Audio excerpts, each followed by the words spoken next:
खुलुमबाय बे समाव बडलेण्ड इंखं टेलिभिजननि स्टुडिय'आव आं मिथिका नार्जारी दिनै मोनाबिलिनि गाहाय रादाबफोराव दङ। सर्व शिक्षा अभियान मावख'नि लांगोनायाव टेट फोरोंगिरिफोरा सोमावसारदों। हाथियारजों लोगोसे सा9 PLA थिउरिया हमनो हादों।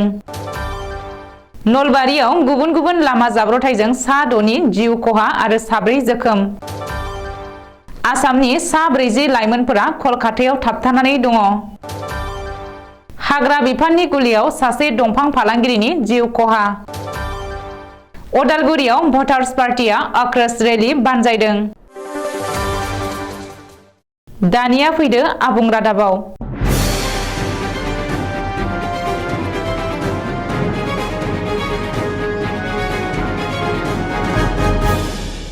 गुवाहाटी नोगोरमानि काहिलिपारायाव थानाय सर्व शिक्षा अभियान मावख'नि लांगोनायाव फोरोंगिरिफोरा सोमावसारदों। सर्व शिक्षा अभियाननि सिङाव थानाय जर'खा टेट फोरोंगिरिफोरा दिनै काहिलिपारायाव थानाय सर्व शिक्षा अभियान मावख'नि लांगोनायाव गोख्रों सोमावसारदों। मख'नो गोनांदि रायजोआव गासै सा667 जर'खा टेट फोरोंगिरिफोर दङ आरो बे जर'खा टेट फोरोंगिरिफोरा दिनै सोरखारा गोलाव समनिफ्रायनो गावसोरखौ थगायबोदों होननानै अजद होनानै बे सोमावसारनाय हाबाफारिखौ बानजायदों। ओरैहाय सर्व शिक्षा अभियान मावख'नि लांगोनायाव सोमावसारनाय जर'खा टेट फोरोंगिरिफोरखौ पुलिस बिफाना होबथादों आरो सोमावसारनायाव बाहागो लानाय सा150 टेट फोरोंगिरिफोरखौ एरेस्ट खालामदों। बबेखानि सा150 टेट फोरोंगिरिफोरखौ पुलिसा एरेस्ट खालामनानै गंथाम बासाव दैखांनानै थानायाव लानानै थांदों होननानै मिथिनो हादों। रिपर्ट बादिब्ला जर'खा टेट फोरोंगिरिफोरा दिनै जिल्ला खुंथायनि गनायथि मोनालासेनो सर्व शिक्षा अभियान मावख'नि लांगोनायाव सोमावसारनाय हाबाफारिखौ बानजायदोंमोन। बेनिखायनो सोमावसारनायाव बाहागो लानाय टेट फोरोंगिरिफोरखौ पुलिसा एरेस्ट खालामनाय जायो। हाथियारजों लोगोसे सा9 थिउरियाफोरा हमजादों। रायजोआव गोदानै जोनोम मोननाय उदखारि आफादनि सा9 सोद्रोमाफोरखौ कार्बि आलं पुलिसा हमनो हादों। हाथियारजों लोगोसे हमजानाय सा9 थिउरियाफोरखौ गोदानै जोनोम मोननाय उदखारि आफाद आदिबासी पिपुल लिबारेशन आर्मी सुंद'यै आभलानि सोद्रोमाफोर होननानै सिनायथिनो हादों। मख'नो गोनांदि बावैसो सान सिगां आफार आसामनि सानैसो लाइमोनफोरा गुदु हाग्रा गेजेराव आखायाव हाथियार लानानै गोदान उदखारि आफाद आभलाखौ फोसावनायनि मोनसे भिडिअ ससियेल मिडियायाव भाइरेल जानायनि उननिफ्रायनो पुलिस आरो रैखाथि बिफाना गोख्रों अपारेशन खालामो आरो बुधबारखालि कार्बि आलं पुलिसा गोहोगोरा अट'मेटिक हाथियारजों लोगोसे आभलानि सा9 थिउरियाफोरखौ हमनो हायो। रिपर्ट बादिब्ला गलाघाट आरो कार्बि आलं जिल्लानि सिमनायारि ओनसोलनिफ्राय हमनो हानाय सा9 थिउरियाफोरखौ पुलिसा गोख्रों जेरा खालामगासिनो दङ। मख'नो गोनांदि आदिबासी हारिनि गेजेराव गोदानै जोनोम मोननाय उदखारि आफाद आभलाया 100निबो बांसिन सोद्रोमाफोर दं होननानै गोदान आफादनि सोद्रोमाफोरा दाबि खालामदोंमोनब्लाबो सानैसोल' सोद्रोमाफोरा गोदान आफादजों लोब्बा थानाया पुलिसनि नायबिजिरनाया सोराङाव फैदों। नलबारियाव रासमेलानि रंजाफुनाय समावनो गिख्रंथाव लामा जाब्रबथाय। नलबारियाव गुबुन लामा जाब्रबथायाव सा6 सुबुंनि जिउ खहा आरो गोबांसा जखम। थांनाय हराव जादों बे गिख्रंथाव लामा जाब्रबथाया। रिपर्ट बादिब्ला गिबि जाब्रबथाया हावलि रासमेलानि न' फारसे गिदिंलांफिननाय समावनो जादों। रिपर्ट बादिब्ला गंसे स्विफ्ट डिजायार गारिया सिमेन्टनि रिलिंआव सौग्रावदों। बे जाब्रबथायाव 5 सुबुङा जिउ गोमायो आरो गुबुन सासेया गोब्राब जखम जायो। जाब्रबथायाव जिउ गोमानाय सुबुं जाहिदुर रहमान, अजित सलिहा, उत्पल सालय, प्रणब सालय आरो ड्राइभार शंकर दास होननानै सिनायथिनो हादों। बबेखानि जाब्रबथायाव जखम जानायफोरखौ फारियै अभिजित कलिता आरो इयाजुल रहमान होननानै सिनायथिनो हादों। उननि समाव इयाजुल रहमानखौ गोजौ फाहामथायनि थाखाय गुवाहाटी मेडिकेल कलेज देहा फाहामसालियाव दैथायहरनाय जायो। गुबुन फारसे गग्रापाराव गुबुन मोनसे लामा जाब्रबथायाव सासे आइजोआ जिउ गोमायो होननानै खौरां मोन्दों। गग्रापाराव लामा जाब्रबथायाव जिउ गोमानाय आइजोखौ परिस्मिता कलिता होननानै सिनायथिनो हादों। बे जाब्रबथायाव भास्कर कलिता आरो सुस्मिता कलिता मुंनि सानै सुबुङा गोब्राब जखम जायो। रिपर्ट बादिब्ला नलबारि रासमेलानिफ्राय फैफिननाय समावनो बे गिख्रंथाव लामा जाब्रबथाया जादों। नसुं रायजो सोनाब बेंगलनि राजधानी कलकातायाव थाबथानानै दङ आसामनि सा40निबो बांसिन लाइमोनफोरा।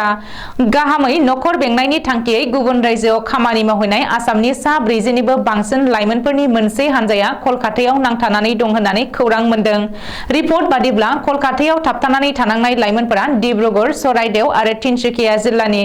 बेनिनो सा15 लाइमोनफोरा मरान पुलिस थानानि बेन्दोंआव थानाय बेजबथार, देवथाइ आरो कासमारि गामिनि होननानै मिथिनो हादों। जादों। मख'नो गोनांदि कलकातायाव थाबथानानै थानाय लाइमोनफोरनो बिगोमाफोरा खामानि मावनायनि मजुरि होआखै होननानै अजद होदों। थाबथानानै थानाय गासैबो लाइमोनफोरा मोनसे एजेन्सिनि जोहै खामानि नागिरनानै कलकातायाव थांदोंमोन। ओरैहाय बे जाथाया सोराङाव फैनायनि उनावनो गुबुन रायजोआव थाबथानानै थानाय लाइमोनफोरनि बिमा-बिफाया जिंगानो गोनां जादों आरो थाबथानानै थानाय लाइमोनफोरखौ थाबैनो उदां खालामना लाबोनो थाखाय आसामनि गिबि मन्त्रि डक्टर हिमन्त बिश्व शर्माखौ खावलायदों। अदालगुरि जिल्लानि पानेरि थानानि बेन्दोंआव थानाय कालेंदुवार हाग्रा ओनसोलाव हाग्रा बिफाननि गुलियाव सासे दंफां फालांगिरिनि जिउ गोमादों। हाग्रा बिफाननि गुलियाव जाथायसालियावनो जिउ गोमादों सुरां दंफां फालांगिरिया। मिथिनो हानाय बायदिब्ला बुधबारखालि बेलासे 2 रिंगायाव ननाय मावख'नि हाग्रा रैखाथि जवानफोरा कालेंदुवार हाग्रा ओनसोलनि भारत-भुटान सिमना ओनसोलाव पेट्रलिंआव थांनाय समावनो सेलाय गुलिनि सोदोब खोनायो। उननि समाव हाग्रा रैखाथि बिफाननि जवानफोरा हाग्रा गेजेराव सिरि-सिरि थांनानै दंफां सिखावफोरनि मोनसे हानजाखौ लोगो मोनहैयो आरो लाथिख'आव गुलि हगारो। जाउनाव दंफां सिखावफोरनि हानजाया जाथायसालिनिफ्रायनो खारखोमालांनो गोनां जायो। बबेखानि हाग्रा रैखाथि बिफाना सासेबो दंफां सिखावफोरखौ गोथाङै हमनो हायाखै। नाथाय पुलिसनि मददआव सासे दंफां फालांगिरिनि गोथै सह'खौ बोखांनो हायो। मख'नो गोनांदि बे खौरांखौ सुजुनाय समहालागै इनकाउन्टाराव जिउ गोमानाय सुरां दंफां फालांगिरिखौ सिनायथिनो हायाखैब्लाबो ओनसोलनिनो होननानै सन्देह खालामदों आरो सह'खौ बोखांनानै पस्टमर्टेम खालामनायनि थाखाय उदालगुरियाव दैथायहरनाय जायो। बबेखानि जाथायसालियाव दंफां सिखावफोरनि माखासे मुवा बेसादफोरखौबो बोखांनो हायो होननानैबो मिथिनो हादों। भटारशिप मोनथायखौ लानानै भटार्स पार्टी इन्टारनेशनेल सुंद'यै भिपिआइआ दिनै अदालगुरि जिल्लानि नलबारि गेलेग्रा फोथाराव सानसेनि मेहेरगोनां हाबाफारिजों गायसननाय बोसोरा 6 बोसोर आबुं जानायखौ लोब्बा लानानै गायसनथाय सान फालिदों। भिपिआइनि गायसनथाय सान फालिनायजों लोब्बा लानानै दिनै भिपिआइआ भटार्स आक्रोश रेली हाबाफारि बानजायदों। बे हाबाफारियाव भिपिआइनि गायसनगिरि थामहिनबा पलिसि मेकिं डाइरेक्टर बिश्वात्मा भरत गान्धीजों लोगोसे मिरुनि आफादगिरि बबिता शर्मा, आसाम रायजोनि आफादगिरि ललित भेगु, रायजोनि मिडिया नेहाथारि पबित्र बर' आरो गोबां जिल्ला आफादगिरि दैदेनगिरि सोद्रोमाफोर, मिरुनि दैदेनगिरि सोद्रोमाफोरा ज'ज'यै बाहागो लानानै निखावरि सुबुंफोरनि भटारनि मोननांगौ मोनथायखौ आबुङै फोसावो आरो मोनफ्रोमबो सोरखारा आयेनाव थानाय मोनथायनि खाबुफोरखौ होयैया दुखुनांथाव होननानै साफ्रोम सुबुं रायजो राजाफोरखौ सांग्रां जानो खावलायो।